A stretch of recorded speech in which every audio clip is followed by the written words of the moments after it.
Oui, monsieur le maire, je pense que Nicole Gueux aurait pu répondre avant parce qu'elle sait tout à fait ce que je vais dire.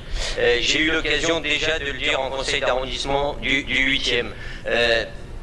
Ce dossier est emblématique de ce qu'on peut appeler une usine à gaz, même si ce mot n'a pas plu tout à l'heure à Yann Cuchera, une usine à gaz administrative. On ne peut que se réjouir de la création dans le 8e arrondissement d'un collège qui faisait défaut depuis trop longtemps et d'un nouveau groupe scolaire place Julien Duret,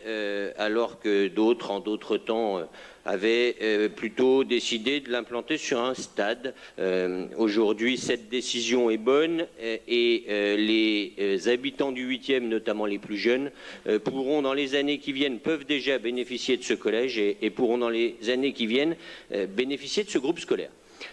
L'objet de mon propos est plus sur la technique qui a été utilisée d'échange de terrain avec Soult entre la métropole et la ville de Lyon.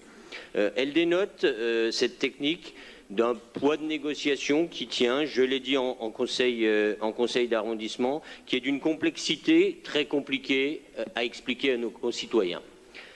Quand on achète en 2008 un terrain un peu plus de 3 millions, qu'on y rajoute les frais de gardiennage, je rappelle qu'il a été très longuement squatté, les frais de démolition, les frais de notaire, et qu'on le revend 10 ans plus tard à la métropole pour la somme de un peu moins de 2 millions,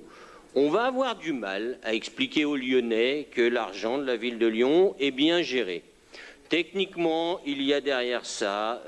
plein d'arguments que Nicole Gueux va nous répéter et essayer de nous faire comprendre, en particulier une variation du simple au double de l'évaluation des domaines liée à des éléments techniques que j'ai compris, je vous rassure. En revanche, facialement, il y a quand même quelque chose qui est très compliqué à expliquer à nos concitoyens qui ne peuvent pas comprendre que quand on achète quelque chose 3,5 millions il y a 10 ans, on le revend aujourd'hui 1,9 million,